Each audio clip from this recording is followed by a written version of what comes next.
kulanti wacan oo wanaagsan daawadayaal idin ahaantiba meel kasta dunida daafiyana ka joogtaan oo miskiintiisa galaftax hayd kanaalka naga daawanaysan oo kanaalkiisa galaftax hadii aad tahay markii ugu horeysay soo booqato kanaalka subscribe noo sar oo noo sii share gare nolol la galay kuna xigta caafimaad qabana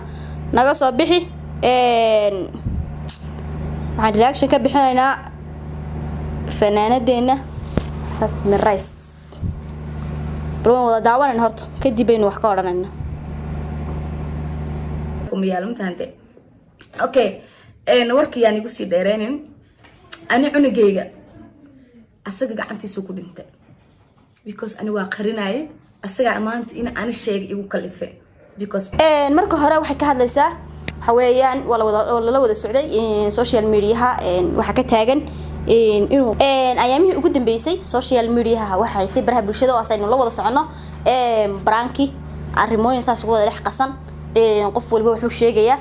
cid alla horta ciidaad rumaysta garanaysid talabaad horta harab way u jirtay arintan harana waa loo ogaa oo hayntaari Hargeysa ka tagin rasmi ba dadku Instagram-keeda ay ka weydiinayeen su'aalo ah ilmihi ma laga soo riday mobilka ma laga qaaday waxyaabo noocaas laga weydiinay ka horaan waan arkay iyadoo dadka u jawaabayso oo ay ugu soo qoraysaa imikana de waxa keenay karka horta waxa dheeriga karka waxa ka keena kuleelka ka keena ayadu kulli markii ugu horeysayba waxay ugu tala gashay ayada garanaysa laakiin say ka sheegayso prank ay duubaysay ninkiina isagoo ilmihiisii dilay adduunka ilaahay aad baan uga xumahay horta waxa dhacaya ay sameynayaan rag qaar nin ilmihiisii og in uu dilay oo gabadha jaran ka tuuray sida ay noo sheegayso oo ogba inuu ilmihiisii dhintayba haddana ilmo raadinayo prank ay sameysay sababta uu ka daba qaraacay oo uu yiraahdo ilmahan muxuu yahay ilmaha maxaad ila soo socodsiin weyd maxay tahay meel mar labaad baa soo sameysmay mise ilmihii labaad baa bar ku hadheen meesh ilmihii hore wax ku hadheen miya way wada daawanana bal inanta iyadoo ka hadlaysa arinteeda brankigeyga waa iska sii waday sifa asagu ugu dheel maadaama arkay inuu calaayo waxaas dhahay ku dheel kan wax lagu dheel wuu istaahilay teeda kale inuu doqon yahay inuu aqli qaban kala garan waayo cunugu ani jaranjar iga tuuray aan dhiig baxay Hargeysa aan 20 days ku dhiig baxay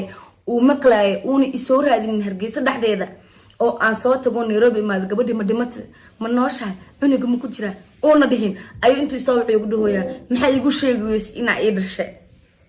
ma fahamteen qof walbana uu dareemi karaa ani meesha ka kululahay mise aan wax ka dareemayo nin shalay inta guursta asagoo shilni haysanin aad wadankaaga dadkaaga gurigaaga inta uga tagtay wax walba noloshaada aabayleysay aad baan uga xumahay inanta waxa lagu sameeyay iyadoo aan wadankeeda joogin iyadoo aan dadkeedii ag joogin waa wax aad looga xumaado waa wax damiirku aanu ku siinaynin qof qariib ah oo meel kale ka soo raacay wuxuu doonaha ku ahaado isaga xaas baabay u ahaado ori baabay u ahaado Google baabay la joogtay guri bay kula noolayd ninka xaaskiisii dilaya ee intuu geeyay waliba magaaladiisii geeyay waxaan ku doonay inuu ilmihiisa ka soo tuuro ayadii mobilka ka qaado mobil wax la iska qaadaba noloshiisa horta sida aynu wada ognahay waxa ka soo raacday Nairobi nolosheeda ayada dalbaranaysay ayada YouTube-keeda ku shaqeynaysanay isagu wuxuu u siinayay inuu bil camal ahaa cid kasta way ogtay cid anaguna waan ognahay cidna kama qarsoona oo ayadu biirinaysay wuxuu ku keenay halka mobil ee uu iibiyay laga yaabo mobilka xitaa uu iibiyay in uu ahaa lacagteedii uu ku iibiyay uu teedii dub iyada ugu celiyay meel kale wax ka keenay YouTube-ka ayada furtay ka hor anagu rasmi farxan dhiciso ma baan aqoonin ba ma fahanti wax farxan la yara leeyahay meesha ma jirto farxan dhiciso cid taqaanay ma jirin inantan baa soo shacsaartay iyada heerka soo gaarsiisay ayadaan halkaas ku keentay talabaad horta waxaan la yaabay mataqaana oo aan wax loo qaadan waaya loo aan maskaxda galin wax weeyaan inan kasta oo nin dhoofisa oo lacag ku bixisa oo qarash garaysa oo iyada isku faan garaysa oo noloshiisa soo dabarta sababta uu dabada uga toogtaa maxay tahay u dhabarka uga tooganaya inta hablood ee waxa ka badan inta social media taagan inta qarsanaysa inta aan dibtooda aan la imaanayn bulshada la wadaageen sababta dadku way ka badan yihiin inta aynu ka dheehanayno aalada ama social media kala socono kan oo miran waxaan horta nin maaha ninimo ma metelo meelna ninka ma soo galo naagna maaha wax alaala wuxuu yahay iyo wax lagu tilmaamo toona ma jirto ilmo uu dhalay qofna ma dilo haddaad kala tagaysaan gabadha si sharaf laba loo kala taga haddaad rabin ba wad intaad furto aad sharafta ka raacdo badir lahado meeshood geyn lahayd ila marka hore waa tadcaartay halka ugu tagtad ka soo kaxaysatay aad soo sabatay dumarkana qalbigooda ka yaabaysa gebigooda qalbigooda waa ilmaha saqiirka uu la mid yahay maanta oo dhan waxa ninka ku shubayo run bay haystaan aad baan uga xumahay in ay saas leedin galo raacdo la guurtay abaalkaaga ka dhigo inuu dabada haraanti ka galiyo cuniga ka soo rido telefoonka ka qaato ka jijibiyo shilinka gacanta ku haysan uu ka farmaroojiyo kaas nin ma la dhigi karaa waxa intaas dhan aan u qarinaayeen waxay tahay inaan ahay naag iska adag oo tarbiya lagu soo koriyo oo wax walbana qarin karo aniga soo gudboodo wuxuu yiri door jeer aniga qalad liiga galay sub qadaaranayaa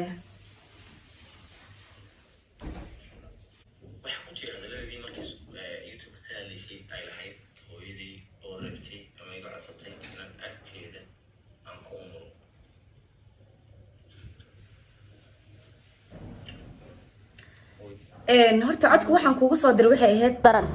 hasha geel cunta cabaada hadana iyadu isagu intuu wax kasta sameeyay ayuu hadana isaga la soo taagan yahay anigaaba waxa kamid ah ereyadiisii aniga ayaaba wax qarinayo waxyaabaha aan qarqarinaayay ayaaba la soo fadhaya ma isaga wax qariyay mise isaga loo xil qariyo ceebtiisa la qariyay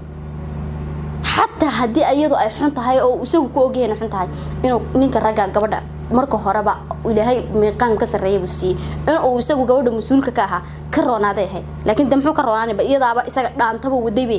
iyadaaba isaga meesha noogu keentay aad baan uga xumahay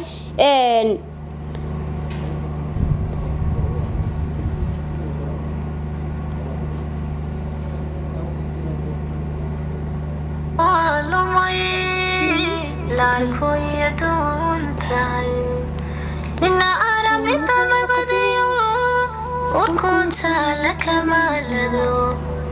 كستوى لمي لاركو يدون تاي من عرمت مغديو وكنت لك مالدو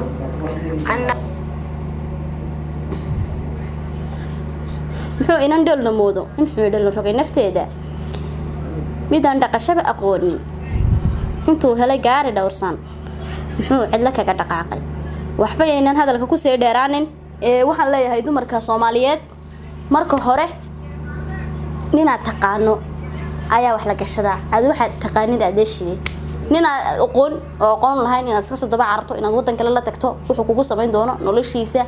qalbigaaga yar afarta casho kulay waan ku jecel waa kan qalbiga Allah kan baan ku haysan baan ku aad runta moodaysaan dumar waxaan leeyahay isku fiirsada marka hore noloshaada xitaa hadaanay inta ay baranayso waxay la deganaan lahayd barta ay joogto aad baan uga xumahay rasmi waxa soo gaaray waa gabadh walaasheena waa gabadh Soomaaliyeed kulay dhibteeda qof kasta uu dareemaya aad baan uga xumahay in la dhibaateeyo dumarka Soomaaliyeed oo dumarka adduunka ugu qaalisan waa dumar xariir weeyaan waa dumar aan wax kasta u qarnaaya hadii uu xumeeyo haduu ceebayo haduu balaayo ku dhigo wata kamarada loo gelinayo guryahoodii ay ku amaan leeyihiin dumarka wanaagsan adduunka ma joogaan laakiin rag xun ayaa dumarkii wanaagsan ay helay ma garanayo waxa la ilaahay baa horta awoodiisa loo isku beegayo qof wanaagsan iyo qof xun haduu heli lahaa qof xun isla rugman lahaayeen laakiin aad baan uga xumahay inanta waxa soo gaaray waxaan leenahay saxaabta qaaliga fi amaanillah